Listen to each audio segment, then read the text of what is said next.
पूर्णमादाय पूर्णमेवावशिष्यते।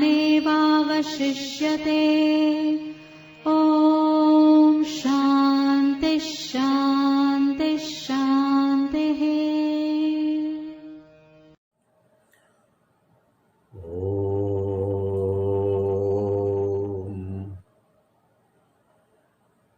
शान्ताकारं भुजगशयनं पद्मनाभं सुरेशं विश्वाधारं गगनसदृशं मेघवर्णं शुभांगं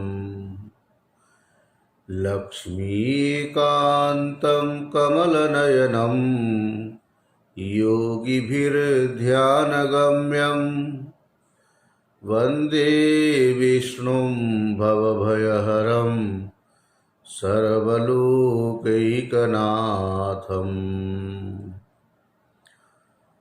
सशङ्खचक्रं सकिरीटकुण्डलं सपीतवस्त्रं सरसीरुहेक्षणं सहारवक्षस्थलकौस्तुभश्रियं नमामि विष्णुं शिरसा चतुर्भुजम्।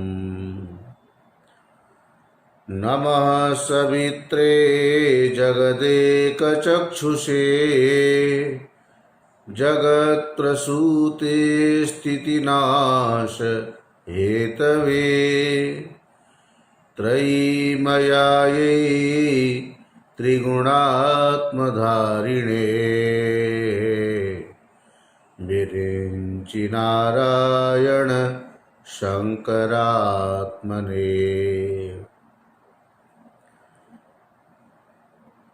ॐ वंशी विभूषितकरानवनीरदाभात् पीताम्बरादरुणबिम्बफलाधरोष्ठात् पूर्णेन्दुसुन्दरमुखादरविन्दनेत्रात् कृष्णात् परं किमपि तत्त्वमहं न जाने। वसुदेवसुतं देवं कंसचाणूरमर्दनं देवकी परमानन्दं कृष्णं वन्दे जगद्गुरुम्। ॐ भद्रं नो अपि वातय मनः। ॐ शान्ति शांति शांति। आइए थोड़ी देर भगवान नाम संकीर्तन करें। हरे राम राम राम राम राम राम राम, हरे राम राम राम राम राम राम राम, हरे कृष्णा कृष्णा कृष्ण कृष्ण कृष्ण कृष्ण कृष्ण, हरे राम हरे राम राम राम हरे राम हरे कृष्ण कृष्ण कृष्ण हरे राम हरे कृष्ण श्री कृष्ण गोविंद हरे मुरारे, हे नाथ नारायण वासुदेव। श्री कृष्ण गोविंद हरे मुरारे, हे नाथ नारायण वासुदेव। गोविंद गरुड़ध्वज प्राण प्यारे, हे नाथ नारायण वासुदेव। गोविंद गरुड़ध्वज प्राण प्यारे, हे नाथ नारायण वासुदेव। श्री कृष्ण गोविंद हरे मुरारे हे नाथ नारायण वासुदेव। श्री कृष्ण चैतन्य प्रभु नित्यानंद हरे कृष्ण हरे राम राधे गोविंद। श्री कृष्ण चैतन्य प्रभु नित्यानंद हरे कृष्ण हरे राम राधे गोविंद। श्री कृष्ण गोविंद हरे मुरारे हे नाथ नारायण वासुदेव। हरे राम राम राम हरे हरे, हरे कृष्ण कृष्ण कृष्ण हरे हरे। हरे राम राम राम हरे हरे, हरे कृष्ण कृष्ण कृष्ण हरे हरे। श्रीमन्नारायण नारायण नारायण भजमन नारायण नारायण नारायण।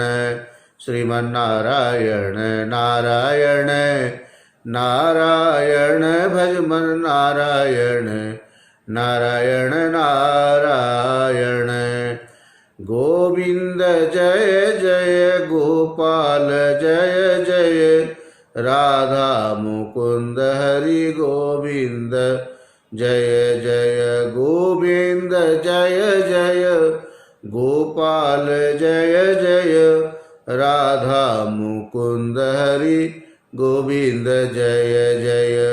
श्री कृष्ण गोविंद हरे मुरारे हे नाथ नारायण वासुदेव।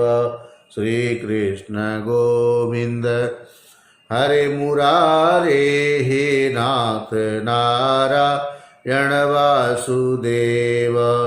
हरे राम राम राम हरे हरे, हरे राम राम राम हरे हरे। हरे कृष्ण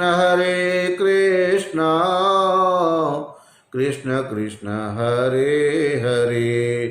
श्री कृष्ण गोविंद हरे मुरारे हे नाथ नारायण वासुदेव। श्री कृष्ण गोविंद हरे मुरारे हे नाथ नारायण वासुदेव। हे नाथ नारायण वासुदेव, हे नाथ नारायण वासुदेव। हे नाथ नारायण वासुदेव, हे नाथ नारायण वासुदेव।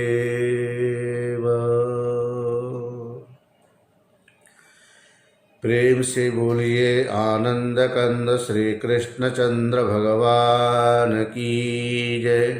बाबुलनाथ महादेव की जय। सिद्धि विनायक उमापुत्र भगवान गजानन भगवान की जय। सत्य सनातन धर्म की जय। मुंबा देवी की जय। महालक्ष्मी माता की जय। ओम नमः पार्वती पते हर हर महादेव।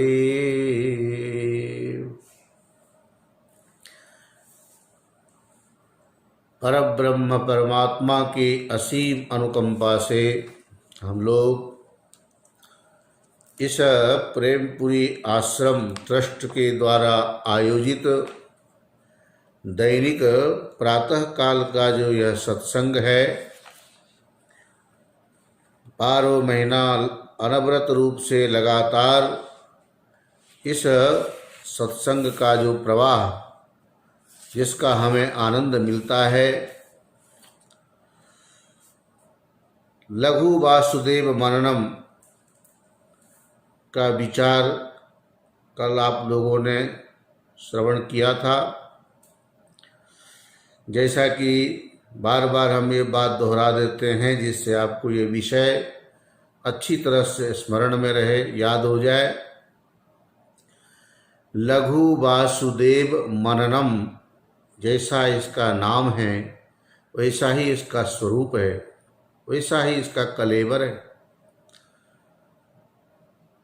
वासुदेव नाम के यति हुए सन्यासी महापुरुष, उनके द्वारा जो मनन किया गया, वेदांत पढ़ने के बाद जो उन्होंने अनुभव किया, शास्त्रों के उदाहरण समेत उसको लिखित रूप दिया, तो उनके द्वारा मनन किए हुए विषय होने के कारण वासुदेव मननम।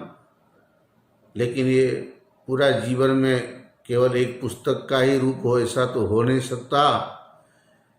ऐसा बताते हैं कि बृहद वासुदेव मननम भी है, लेकिन इसका नाम है लघु, एक छोटा सा रूप दिया।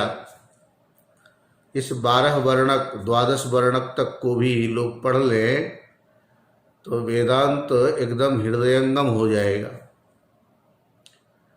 उस वेदांत की प्रक्रिया को समझाने के लिए ही उन्होंने इसको ग्रंथ का रूप दिया, और इसको पढ़ करके आप वेदांत की सरलता सहजता क्या है समझ सकते हैं। ब्रह्मसूत्र आदि पढ़ने की बात हो थोड़ा कठिन लगता है।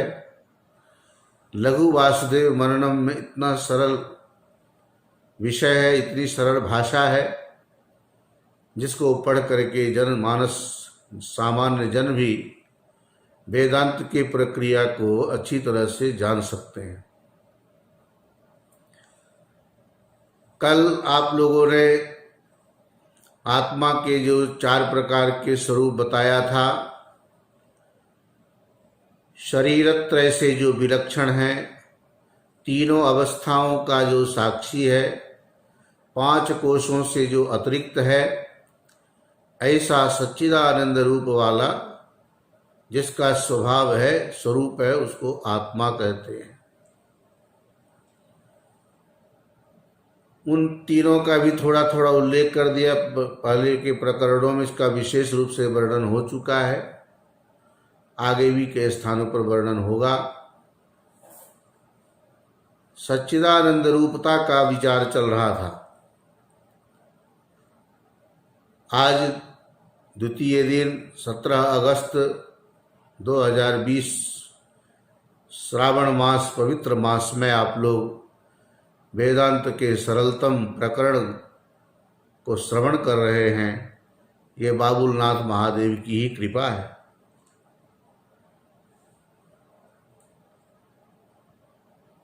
सत का लक्षण किया कि जिसका तीनों काल में बाध ना होता हो, हमेशा एक जैसा रहता हो, जिसका बाध हो जाता है, जिसका स्वरूप बदलता है, वो अनित्य होता है। सत्य हमेशा सत्य ही रहेगा। कभी कभी होने वाला सत्य असत्य ही होता है, और जो असत्य भी कभी कभी सत्य की तरह लगे, की तरह हो जाए भले ही, लेकिन वह सत्य कभी हो नहीं सकता। इसलिए न सत्यं न सदुच्यते कहकर सदरूपता के अंतर्गत लाकर स्वरूप लक्षण बताकर भी साधकों को परमात्मा का स्वरूप क्या है इसका बोध हो जाए। इसलिए सदरूपता, चिद्रूपता आदि आनंद रूपता जो है वह परमात्मा है, ऐसा बोध कराने के लिए बताया। किसी शब्द आदि के अंदर उसको हम सीमित नहीं कर सकते। ऐसे असीम होता हुआ भी परमात्मा सीमा वाला बन गया, ससीम हो गया। अखंड होता हुआ भी खंड की तरह हो गया। एक होते हुए भी अनेक की तरह लगने लगा, लेकिन लगने की तरह होने पर भी वो होता नहीं। महापुरुष लोग बोलते हैं ना कि जो लगता है वो सत्य नहीं होता है। व्यवहार में आप बोलते हो ना, मुझे लगता है कि शायद, अरे लगता है क्या लगता है? हाँ वही मुझे लगता है कि आप नाराज हो। मैं क्यों नाराज होऊंगा, क्या बात हो गई? जो लगता है वो सत्य नहीं होता। मुझे लगता है वो बहुत खुश हैं। ये लगना जो है ना, ये कल्पना है, कुछ नहीं होता ऐसा। लगने वाली बात छोड़ दो, इसी कल्पना में तो हमारे चित्त आदि में चंचलता आती है। ज्ञान होने के बाद लगना लुगना सब बंद हो जाता है कि मुझे लगता है कि नाराज हो, मुझे लगता है कि खुश हो। ऐसे ज्ञानी लोग नहीं बोलते। वो हमेशा अपनी स्थिति में रहते हैं। उसी स्थिति में रहने की कोशिश हमें भी करनी चाहिए।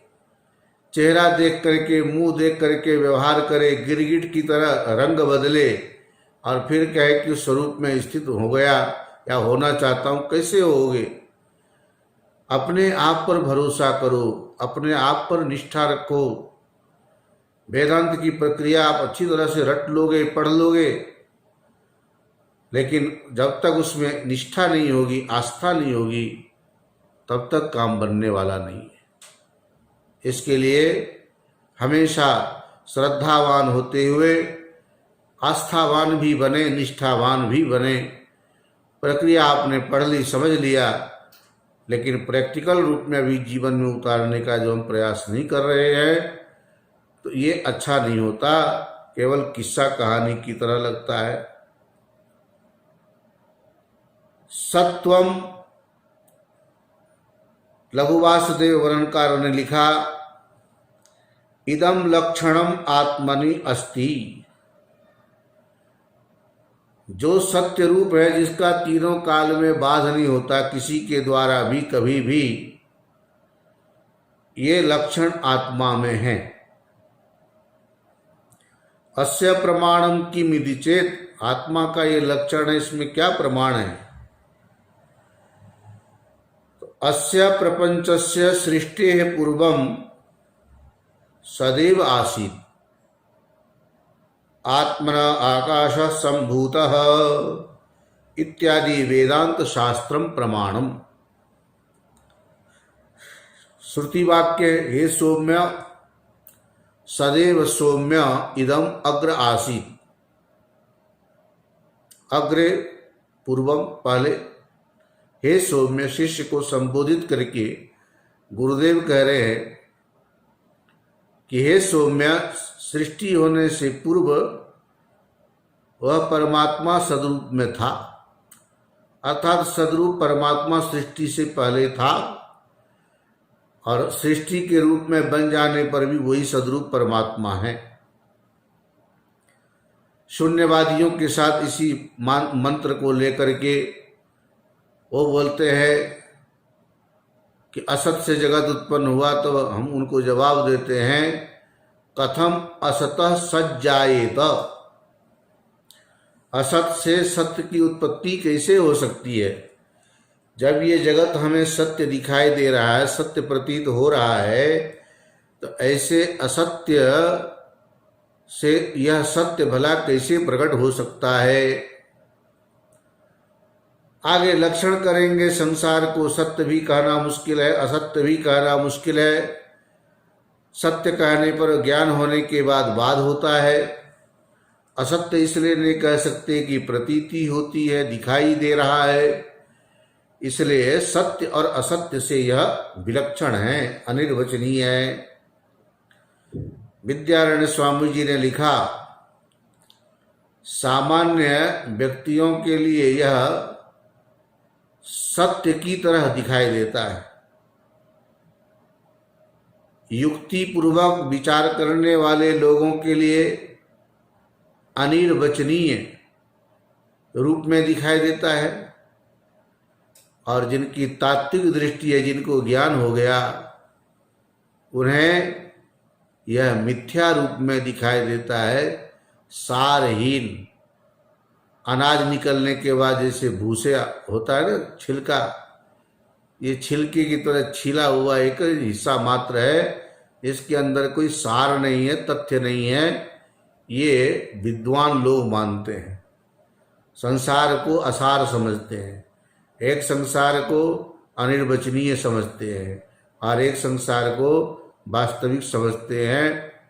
ऐसे श्रुति, युक्ति और लौकिक तीन तरह के लोग, श्रुति के अनुसार श्रौत, युक्ति के अनुसार यौक्तिक, लोक के अनुसार लौकिक, तीनों विचार रखने वाले श्रौत, यौक्तिक और लौकिक व्यक्तियों के द्वारा इस संसार के तीन तरह के नाम पड़ गए, वास्तविक, अनिर्वचनीय और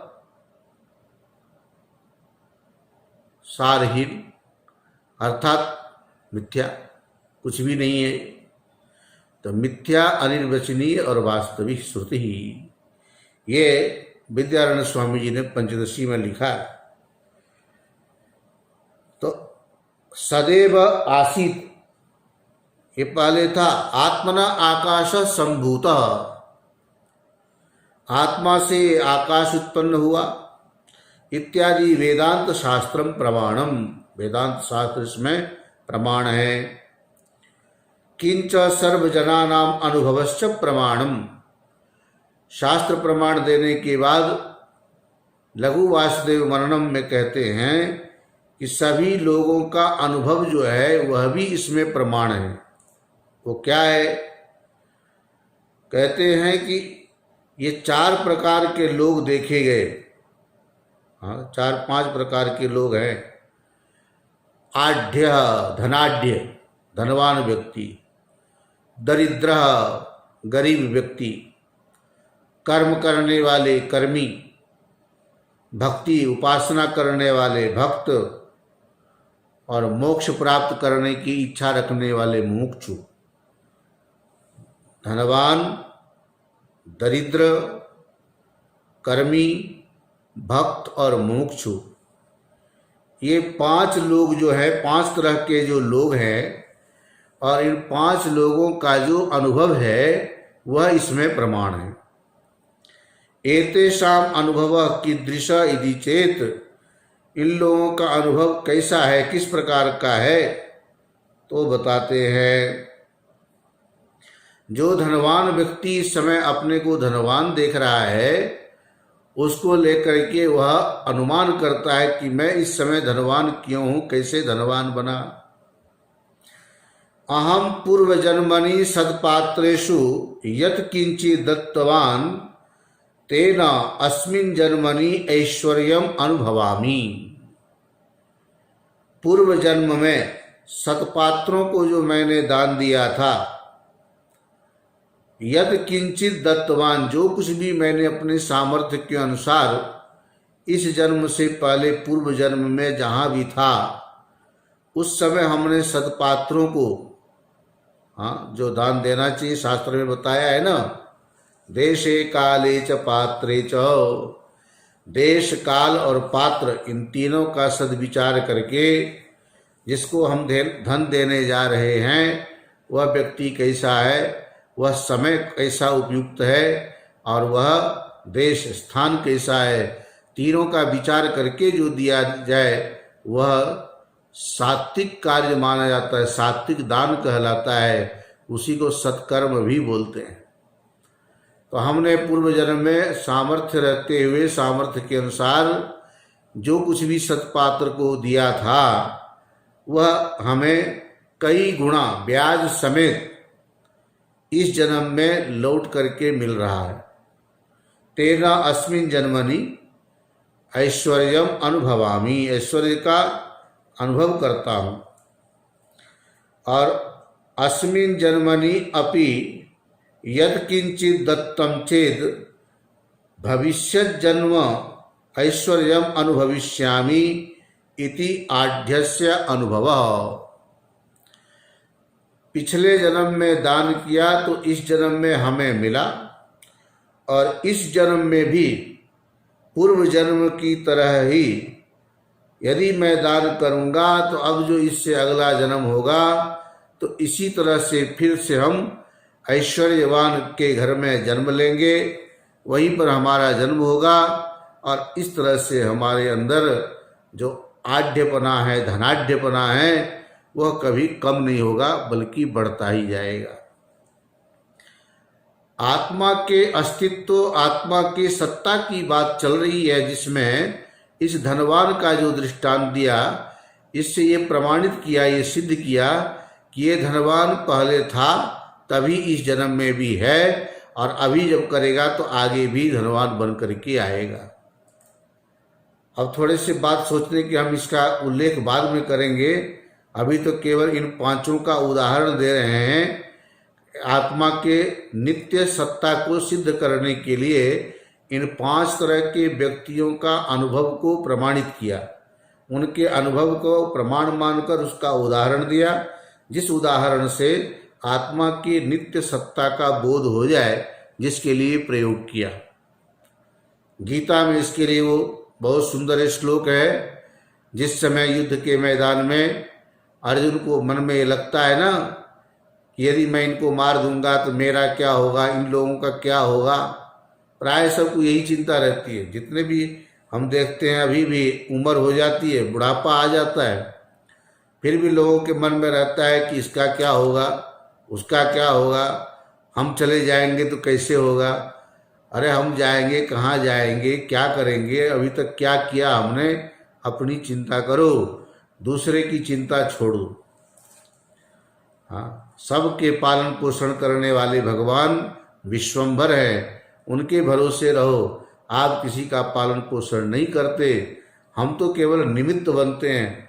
फिर भी अनावश्यक चिंताएं लोगों में देखी जाती है। अर्जुन को भी इसी बात की चिंता हो गई। तब भगवान ने उत्तर दिया कि हे अर्जुन, न त्वेवाहम जातु नाशम न त्वं नेमे जनाधिपः न चैव न भविष्यामः सर्वे वयम अतः परम। अतः परम, यह इसके बाद, यहाँ से जब ये सब मर के जाएंगे तो कहीं न कहीं जाएंगे, रहेंगे, इनका कभी अभाव होने वाला नहीं है। ना असतो विद्यते भावो ना अभावो विद्यते सतः। असत का कभी भाव नहीं होता और सत का कभी अभाव नहीं होता। भाव भाव रूप ही होता है, अभाव अभाव रूप ही होता है। फिर भी हम लोगों को ऐसा भ्रम हो जाता है। उस भ्रम को मिटाने के लिए भगवान ने जैसे द्वितीय अध्याय गीता में उदाहरण दे करके, दृष्टांत दे करके समझाया, अर्जुन के मोह को दूर करने में भगवान तत्पर हो गए। हम लोगों को भी आत्मा की सत्यता, आत्मा के नित्य सत्ता का जब बोध होगा तो इस शरीर को लेकर के होने वाला जो मोह है, अज्ञान के कारण जो हमें दुखों का अनुभव करना पड़ता है, अपने सत्ता को स्वीकार करने के लिए इस धनवान का जो उदाहरण दिया है, इससे उन्होंने पूर्व जन्म को सिद्ध किया। वर्तमान में तो दिखाई दे ही रहे हैं, और आगे भी जन्म लूंगा, यदि अभी दान पुण्य करूंगा तो पुनः धनवान के घर में ही जन्म लूंगा। ये जो इच्छा दिखाई दे रही है, ये आत्मा के नित्य सत्ता को सिद्ध करती है। इस बात से पता चलता है कि आत्मा की नित्यता निश्चित रूप से है। तो अस्मिन् जन्मनि अपि यत् किंचित दत्तम चेद भविष्यत् जन्म ऐश्वर्यम अनुभविष्यामि इति आढ्यस्य अनुभवः। दूसरा दृष्टांत देते हैं, अहम पूर्व जन्मनि सदपात्रेषु किमपि न दत्तवान तेन अस्मिन् जन्मनि दारिद्र्यम अनुभवामि। अब जो दरिद्र है, जो गरीब है, उसके मन में क्या है कि मैंने पूर्व जन्म में सदपात्रों को दान नहीं किया, उस समय में भी मेरा दरिद्र स्वभाव था, सामर्थ्य रही होगी, लेकिन पूर्व जन्म में नहीं कुछ किया, उसका परिणाम ये मिला कि इस जन्म में भी मैं दरिद्र होकर ही पैदा हुआ। यदि पूर्व जन्म में किया होता तो जैसे उस धनवान के मन में क्या आया कि मैंने पूर्व जन्म में धन दान किया था, तो इसलिए इस जन्म में मुझे धन मिला, और अभी करूँगा तो अगले जन्म में भी मिलेगा। दरिद्र को भी यही अनुभव हो रहा है कि पहले मैंने नहीं किया था, इसलिए इस समय गरीब पैदा हुआ, गरीब होकर पैदा हुआ, और अभी नहीं करूँगा तो फिर अस्मिन् जन्मनि मया न दत्तम चेत, यदि इस जन्म में भी नहीं दूंगा तो आगे भावी जन्मनि अपि, आगे होने वाले जन्म में भी, भविष्य में भी दारिद्र्यम अनुभविष्यामि, दरिद्रता का ही अनुभव करूँगा। इति दरिद्रस्य अनुभवः, ये दरिद्र का अनुभव जो है ये दूसरा दृष्टांत दिया। आढ़्य दरिद्र, अब जो तीसरा है उसका उदाहरण देंगे। अहम पूर्वजन्मनि सत्पात्रेषु किमपि न दत्तवान् तेन अस्मिन् जन्मनि दारिद्र्यम् अनुभवामि। अस्मिन् जन्मनि मया न दत्तं चेत् भावी जन्मनि अपि दारिद्र्यम् अनुभविष्यामि इति दरिद्रस्य अनुभवः। बहुत सरल संस्कृत है, इसको जब पढ़ते हैं तो लगता है जैसे हिंदी बोल रहे हैं। और यदि आप लोगों को दिक्कत हो समझने में तो इसमें हिंदी में अनुवाद भी किया इसका, इस ग्रंथ में। इस पुस्तक को मंगाते समय हमारे उमा बहन जी, गिरीश भाई जी और हमारे मधुसूदन जी झुंझुनवाला बाबू जी सब ने इच्छा व्यक्त की कि ये नई तरह की पुस्तक है, हम सबको चाहिए। अपने दक्षिणामूर्ति प्रकाशन, दक्षिणामूर्ति ग्रंथमाला के अंतर्गत वाराणसी से गिरीश भाई जी ने इस पुस्तक को मंगवाने की व्यवस्था की और आज कई लोगों के हाथ में यह पुस्तक है। जिनको भी चाहिए वो ज़रूर मंगवा लेना, इसको ज़रूर पढ़ना। इससे संस्कृत पढ़ना बोलना भी आ जाएगा। बोलना तो हम नहीं गारंटी देते, लेकिन पढ़ना तो आएगा ही। बहुत सरल संस्कृत है और हिंदी में अनुवाद किया हुआ है, इसका अर्थ किया हुआ है। तो वेदांत के इतने सरलतम प्रक्रिया है इसमें जो समझ में आती है बात। तो 5 प्रकार के व्यक्तियों का अनुभव में आप लोगों ने अभी तक 2 तरह के लोगों का अनुभव सुना। एक आढ़्य धनवान व्यक्ति और दूसरे गरीब अर्थात दरिद्र व्यक्ति। तीसरे जो कर्मी, कर्म करने वाले, वह भी अपने पूर्व जन्म, वर्तमान और भविष्य को लेकर के आशावान हैं, आश्वस्त हैं। उन्हें विश्वास है कि मैं पहले था, अभी हूँ और आगे रहूँगा। पूर्व जन्मनि सत्कर्माणि मया अनुष्ठितानि तद्वासनया अस्मिन् अपि जन्मनि सत्कर्माणि मया अनुष्ठीयन्ते। पूर्व जन्म में हमने जो सत्कर्म किया था उसी की वासना अर्थात संस्कार हमारे अंदर हैं, इसलिए इस जन्म में भी मेरे द्वारा सत्कर्मों का अनुष्ठान किया जा रहा है, किया जाता है। तेना भावी जन्मनि अपि भावित जन्मनि अपि स्वर्गे देवत्वम आयास्यति। यदि इसी तरह से शुभ कर्म, सत्कर्म करते करते जब सारे पुण्य कर्म पूंजीभूत होंगे तो अत्यधिक शुभ कर्म का फल बताया वह मनुष्य देवता बन जाता है, देव भाव को प्राप्त हो जाता है अर्थात देवत्व को प्राप्त कर लेता है। इति कर्मिणो अनुभवः। पूर्व जन्मनि अहम भगवन्तं उपासितवान् तद्वासनया अस्मिन् अपि जन्मनि भगवद्भक्ति आसीत्। अनेन भावी जन्मनि सालोक्यादि मुक्तिं वैकुंठादि लोके अनुभविष्यामि इति भक्तस्य अनुभवः। भक्त का ये अनुभव है। कर्मी के अनुभव के बाद ये चौथे जो भक्त हैं उनका अनुभव यहाँ उल्लिखित हो रहा है कि पूर्व जन्म में हमने भगवान की उपासना की थी, उसी उपासना के वासना संस्कार होने के कारण इस जन्म में मेरे अंदर ये भक्ति भाव जगा हुआ है। अनेना भावी जन्मनि, आगे जो जन्म होगा और उससे धीरे धीरे सालोक्य, सामीप्य, सारूप्य, सायुज्य 4 प्रकार के मुक्तियों का जो वर्णन आता है, वैकुंठ लोक, गोलोक, साकेत लोक आदि की जो प्राप्ति कही गई है, भक्तों को जो इन लोकों की प्राप्ति होती है उसका मैं अनुभव करूँगा। ये भक्त का अनुभव है। बहुजन्मसु ईश्वरार्पण रूपेण मया कर्माणि कृतानि।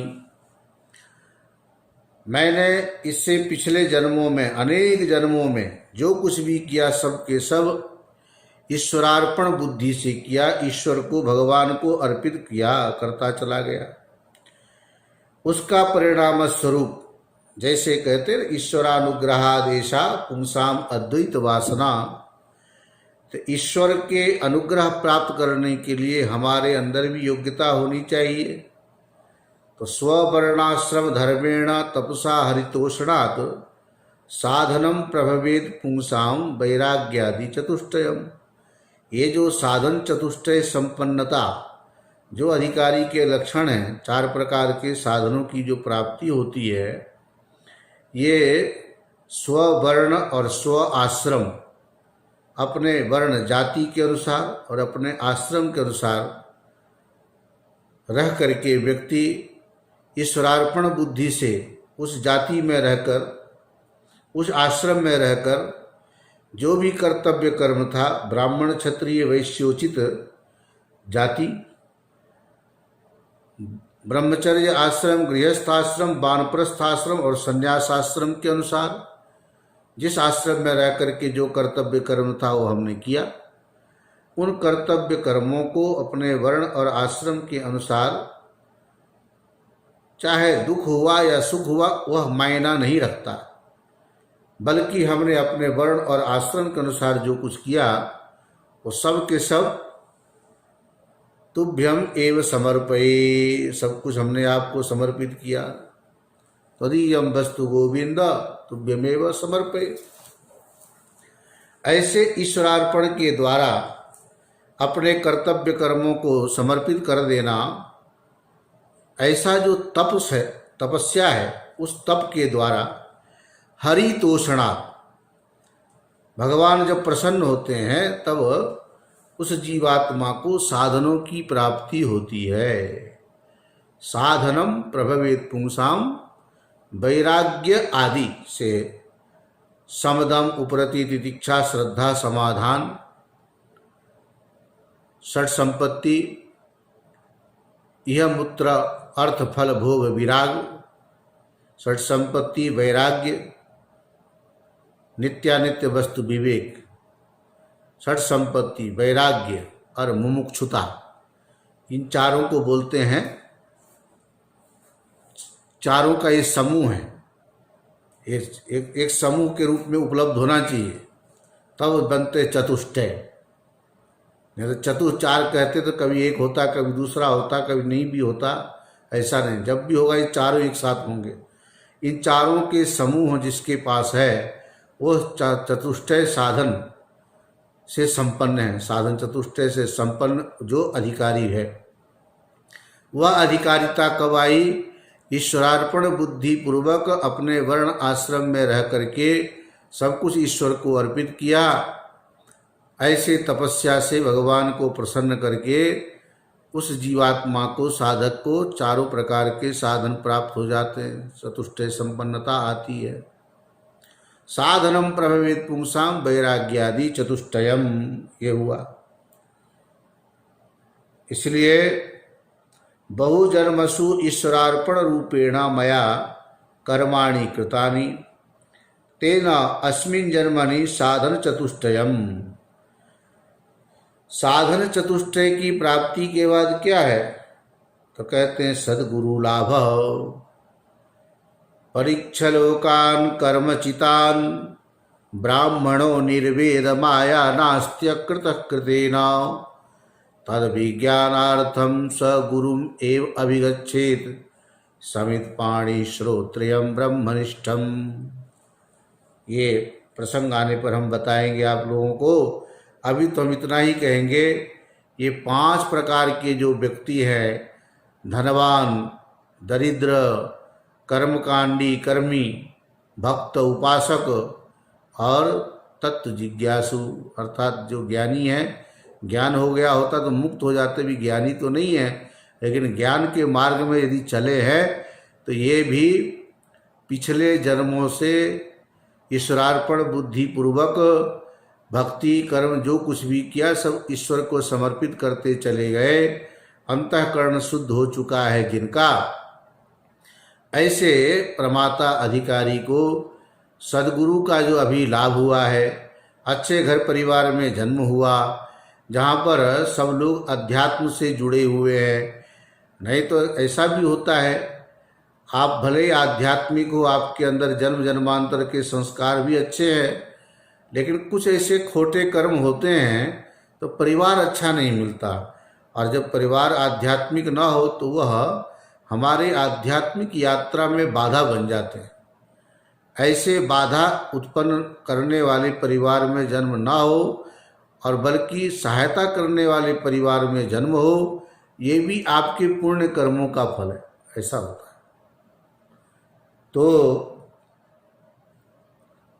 साधन चतुष्टयम और सद्गुरु लाभ, श्रवणादिकम, श्रवण मनन निधिध्यासन करना, और आत्मज्ञानम च लब्धम, आत्मज्ञान की प्राप्ति हुई। इतः परम मम जन्म नास्ति, अब इसको इस बात की खुशी है। देखिए प्रारंभ कहाँ से किया था, धर्म अर्थ काम मोक्ष 4 प्रकार के पुरुषार्थ को प्राप्त करने के लिए अब 3 पुरुषार्थ करते करते अब परम पुरुषार्थ की प्राप्ति जब हुई तो कितनी बड़ी खुशी हुई होगी।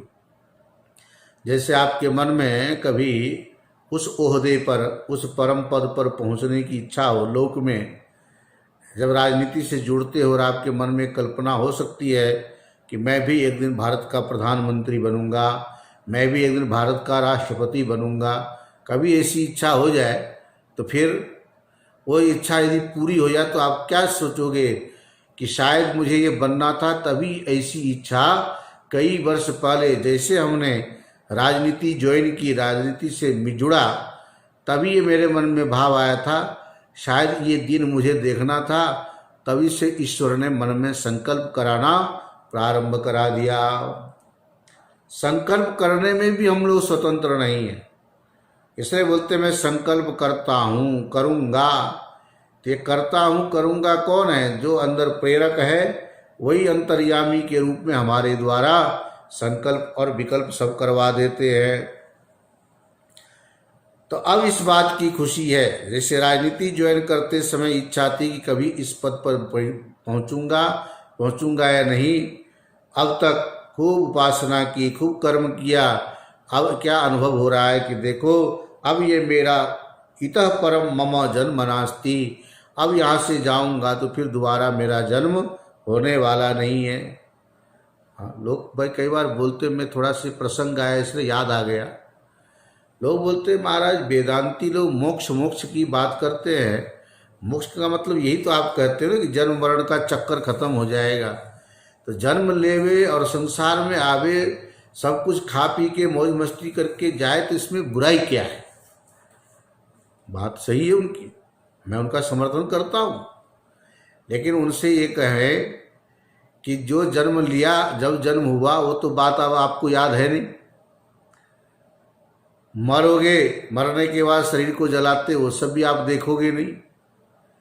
जीते जी जो बीच की चीज़ों को देखकर मोहित हो रहे हो, ये मोह का परिणाम है।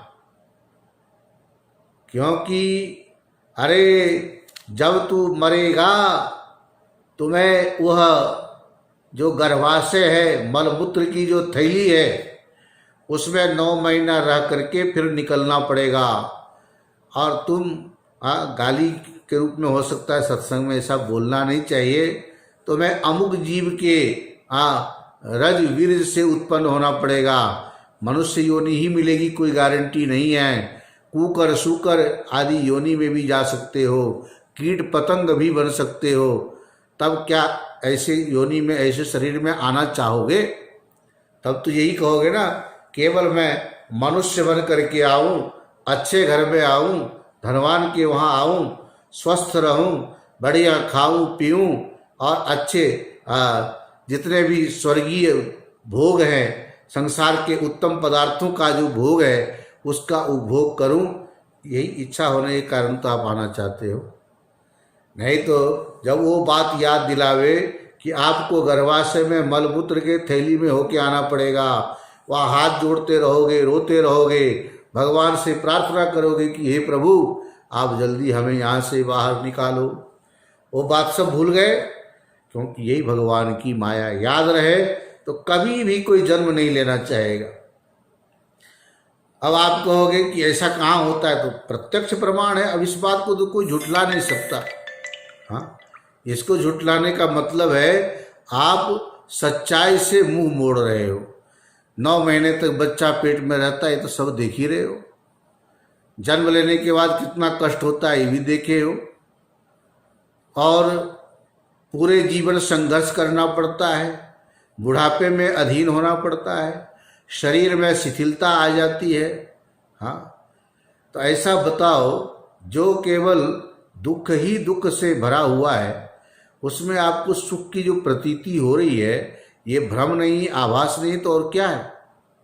आप उससे मुंह मोड़ रहे हो, तभी तो इसकी इच्छा हो रही है। तो हमें इस बात की खुशी होनी चाहिए कि बहुत आहारा विविधा भुक्ता पीताश्च विविधास्तना, जिस जिस योनि में जन्म लिया, जो जो हमारी माँ बनी, माताएं बनी, उन माताओं के स्तन पान किया। उस योनि में, उस शरीर के अनुरूप परमेश्वर ने जो भी खाने पीने की चीज़ें बनाई थी। सूअर इस समय क्या खाते हैं? हम सूअर रहे होंगे तो हम भी तो वही खाए होंगे, और कहीं आगे बढ़ेंगे तो वही तो खाना पड़ेगा। तो जब ऐसे निकृष्ट पदार्थों को खाते हुए देखते सूअरों को, और यदि उस योनि से हम होके आए तो भी वैराग्य होना चाहिए, और यदि उस योनि में जाना पड़ेगा तो भी वैराग्य होना चाहिए। तभी तो आप आगे जाकर के उत्तम पदार्थ को प्राप्त करने का प्रयास करोगे। हाँ, है कि नहीं? यही बात है, नहीं तो फिर कैसे बात बनेगी? हाँ, सबको समझ में आ रहा है ना? हाँ, नहीं समझ में आवे तो बीच में पूछ भी सकते हो। हालांकि ये प्रवचन है, स्वाध्याय में तो संवाद होता है दोनों तरफ से। प्रवचन में थोड़ा लगातार हम ही को बोलना है, आप बीच में बोलोगे इधर कम टूटता है, श्रोताओं का ध्यान भी बट जाता है। तो चाहे पहले हम खराब योनि में थे अथवा आगे खराब योनि में जन्म लेंगे, निकृष्ट योनि में, इसको जब याद करोगे तो कभी इस संसार में आना नहीं चाहोगे। इसलिए इस बात की यदि खुशी है कि अब ये मेरा अंतिम जन्म है एक बात याद आ गई। एक आदमी की पत्नी जो खड़ी थी सामने, तो बोले क्या इच्छा रहती है कि 7 जन्मों तक संबंध निभाएंगे, 7 पीढ़ी, 7 जन्म। तब उसकी पत्नी बोली मेरे पति बड़े अच्छे हैं, ये तो अभी मेरे पहली बार शादी हुई है, अभी तो 6 बार इनके साथ मेरा संबंध होगा। खुश होगी, पति अच्छा होगा। लेकिन पति अच्छा है तो फिर पत्नी उसका फायदा उठाती, पत्नी तंग करती है। वो बेचारे दुखी थे, विनोदी स्वभाव था, मजाक में बोलते हैं ये पहली बार शादी नहीं हुई है, 6 बार हो चुकी थी पहले, ये अंतिम वाला है। अरे शादी में फेरा लगाते हैं ना, तो किसी ने पूछा लड़के से, जब तुम शादी में फेरा लगाए 7 फेरे चक्कर नहीं आया? बोले नहीं, उस समय चक्कर नहीं आता है, शादी के बाद तो फिर पूरे जीवन ही चक्कर आता है। हाँ, हमेशा दिमाग घूमता ही रहता है। पत्नी को जो बैठाने की एक विधि होती है, उसमें दाईं तरफ बैठाए कि बाईं तरफ बैठाए, कैसे? तो पंडित जी से पूछने लगे किधर बैठाना है, दाईं तरफ कि बाईं तरफ? तो लड़की बोलती कहीं भी बैठा लो, बाद में तो सिर पे ही बैठूंगी, दाएं बाएं अभी जो करना है कर लो। तो ये विनोद की बात है और सच्चाई भी है, संसार का यही स्वरूप है। तो वो पतिदेव कहने लगे बस 6 बार तुम्हारे साथ हमारी शादी हो चुकी है, ये अंतिम है बाबा रे बाबा, अब तो तुम्हारे साथ संबंध छूट जाए तो अच्छा है। तो एक 7 बार शादी के बाद भी आदमी चाहता है कि अब छुटकारा मिल जाए, 8वीं बार तो नहीं चाहता है। 1 बार होगा तो 6 बार की इच्छा रहेगी, 5 बार हो गया तो 2 बार की इच्छा रहेगी। अब कितने बार हुआ वो किसी को पता तो है नहीं। बोलते हैं कि 7 फेरे लगाने से 7 जन्मों तक उसका संबंध बना रहता है। अच्छे जोड़ी मिल गए तो खुश होते होंगे, भगवान ने हमारी जोड़ी मिलाई, हम दोनों ने पुण्य कर्म किया होगा तभी आप जैसे हमें अच्छे पति मिले और आप जैसी अच्छी पत्नी मिली। हाँ, ईश्वर को धन्यवाद देते होंगे, अपने सत्कर्मों की दुहाई देते होंगे। लेकिन यदि इससे उल्टा हो गया तो फिर क्या होगा भाई? हे भगवान, मैंने ऐसा कौन सा कर्म किया था, यही मेरे पल्ले में बंधने वाली थी। यदि मुझे पता होता, मैं तो शादी करता ही नहीं। मैं तो पहले भी शादी नहीं करना चाह रहा था, घर वालों ने ज़बरदस्ती किया। माँ की बड़ी इच्छा थी तेरी शादी हो जाए, वो भी चाहती थी बुढ़ापे में थोड़ी मेरी सेवा करेगी। अपने स्वार्थ के चक्कर में उसने मुझे संकट में डाल दिया। मैं तो उसके सेवा के लिए कोई नौकरानी ले आता, नौकर ले आता तो ज़्यादा अच्छा था। कम से कम ऐसे खड़ूस पत्नी का सामना तो नहीं करना पड़ता। लेकिन महाराज, जब शादी करते हैं, विवाह करते हैं, तो कोई ये नहीं सोचता है कि कल ये खतरनाक निकलेगी तो क्या होगा। हर आदमी कोई भी संबंध बनाते सुखी होने के लिए, सुख पाने के लिए। लेकिन आपके जैसे अपने प्रारब्ध है, कर्म है, उसके अनुसार आपको भोगना पड़ता है, उससे तो कोई बच नहीं सकता। तो ऐसे जन्म लेने से लेकर के व्यवहार करना, संबंध बनना, दिन रात के जो दैनिक हमारी क्रियाकलाप है, उन सब झंझावातों में, झंझटों में रहते हुए आप यदि कल्पना करो तो सुख नाम की चीज तो कहीं है ही नहीं। केवल हम कल्पना करके रहते हैं। और इसीलिए जब हम कल्पना करते हैं और ये सच्चाई लगने लगती है तो विवेक करने की सामर्थ्य नहीं रह जाती। फिर मैं कैसे आया, कैसे मेरा जन्म हुआ, हाँ, किन किन योनियों में गया, ये सब चिंतन थोड़ी करोगे। अब तो परमात्मा से यदि आप ये प्रार्थना करते हो, इस प्रकार से 5 लोगों का जो उदाहरण दिया, आढ़्य, दरिद्र, कर्मी, भक्त एवं मुमुक्षु, तो ये सिद्ध हो गया इस अनुभव से कि हम पहले थे इसलिए अभी हैं और आगे भी रहेंगे। बहुजन्मसु ईश्वरार्पण रूपेण मया कर्माणि कृतानि। बड़ी खुशी भी होती है, जैसे कभी आपको अचानक सुख मिलता है तो आप अपने पूर्व किए हुए कर्मों का अनुमान करने लगते हो कि मैंने जरूर कुछ अच्छे कर्म किए होंगे, तभी आज मुझे ऐसा सुख का दिन देखने को मिला। और जब कभी दुख आता है तब ऐसा होता है। तो सुख दुख ये सब जो है, जब जब हमारे सामने उपस्थित होते हैं तो हम अपने प्रशंसा भी करते हैं और अपने आप को कोसते भी हैं। ऐसा होता है।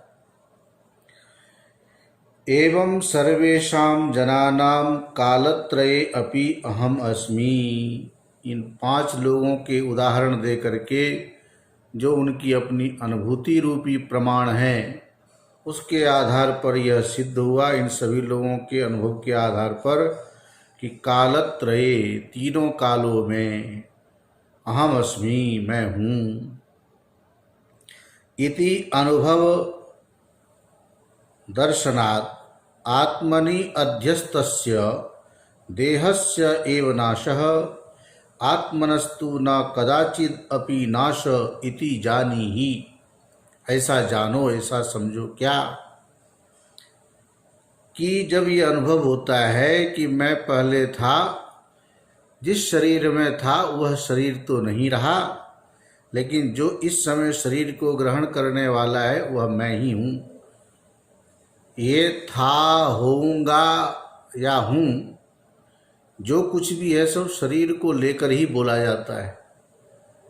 तीनों कालों का व्यवहार आप हमेशा शरीर को लेकर करते हो, तभी तो कहते हैं ना, काल एक ही होता है, लेकिन बीत गया तो कल आएगा, तो कल भविष्य, और वर्तमान में है, था, है, होगा। कौन है बीच में इसका विभेदक, भेद करने वाला, जो विभाजन हो रहा है? जो हुआ है वो वर्तमान में होके गया है, जो होगा वो वर्तमान में ही होगा। और वर्तमान में हो रहा है। तो केवल हम बीच में खड़े हैं, हम अपने माध्यम से इसको अलग कर लेते हैं। काल एक ही होता है।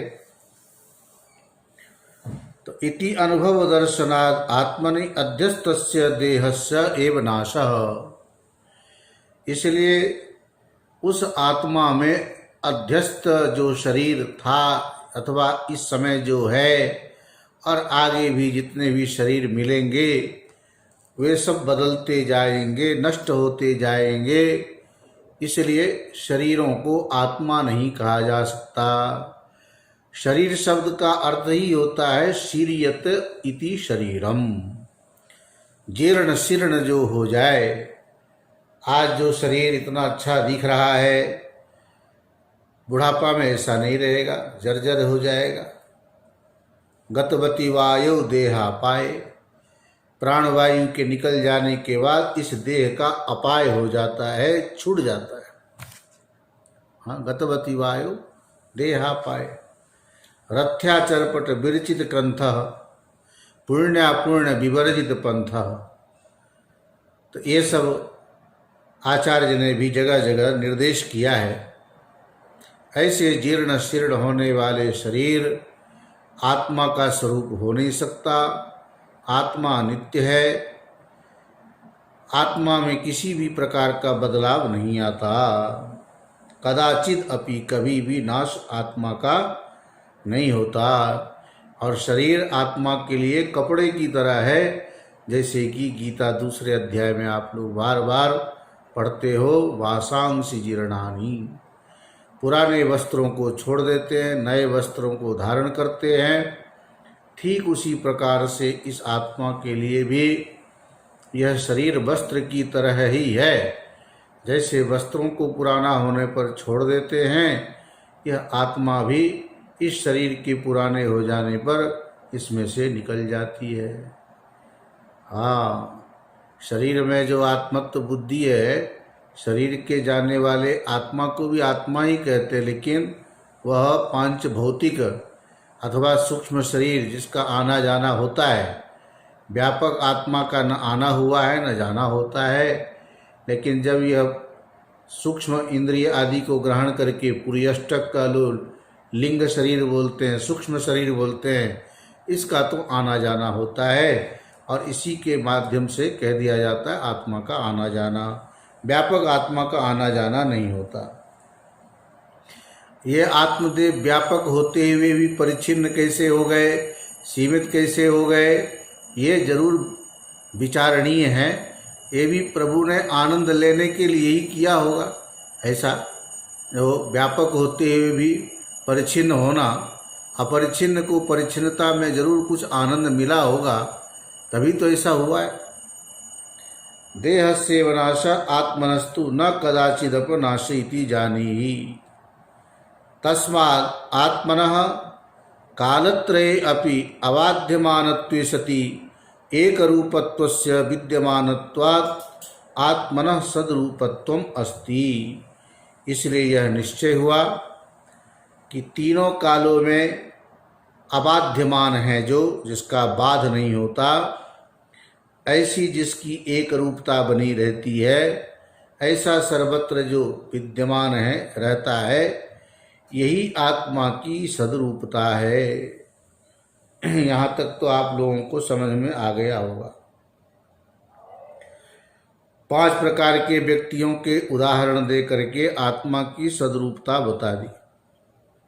अब यहाँ से पुनः प्रश्न उठा करके कहेंगे कि हे स्वामिन, अनुभवेन आत्मनः सद्रूपत्वम् एव उक्तम न युक्त्या इति चेत्। एक बात भी ध्यान में देना चाहिए और भी, जैसे कि श्रुति, अनुभूति और युक्ति, श्रुति, युक्ति और अनुभूति, इन तीनों में भी एकता होनी चाहिए। श्रुति का उदाहरण तो देते हैं, लेकिन युक्ति का भी उदाहरण देना पड़ेगा।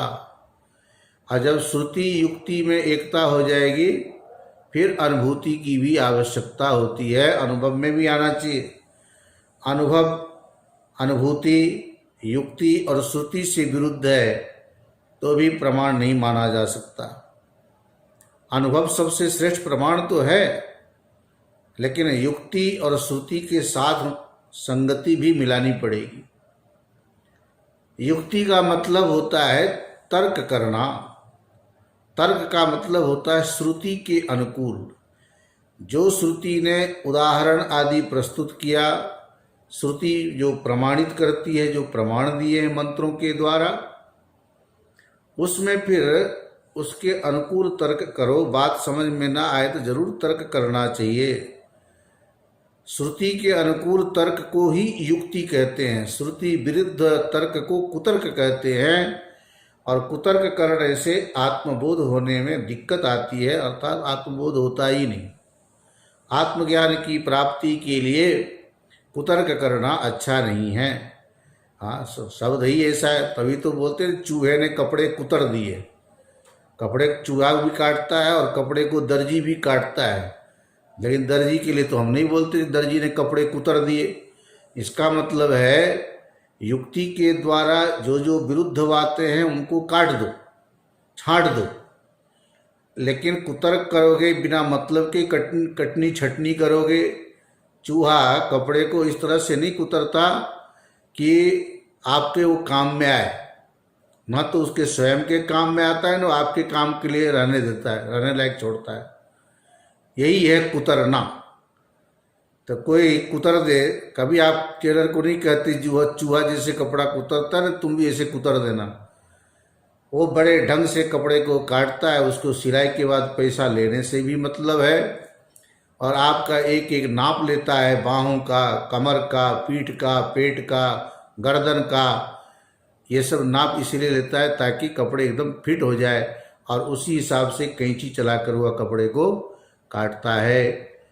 ये है काटना छांटना। तो युक्ति के द्वारा कटनी छटनी करो, हाँ, कुतर्क मत करो, कुतरो मत।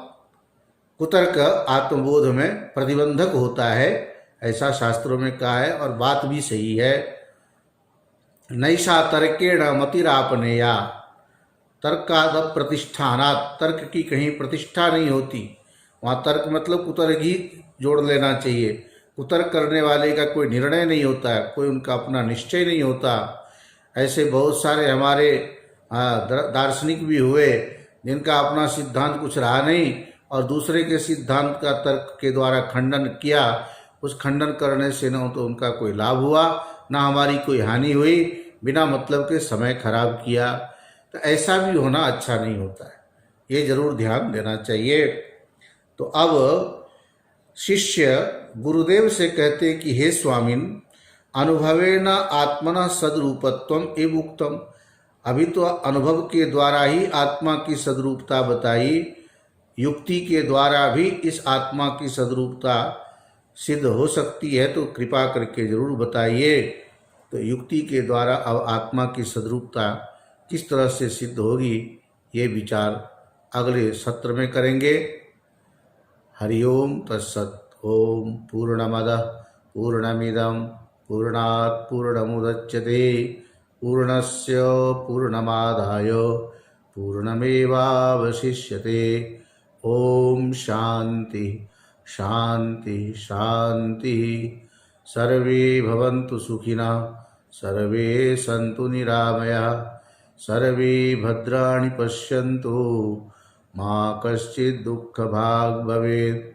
ओम शांति शांति शांति।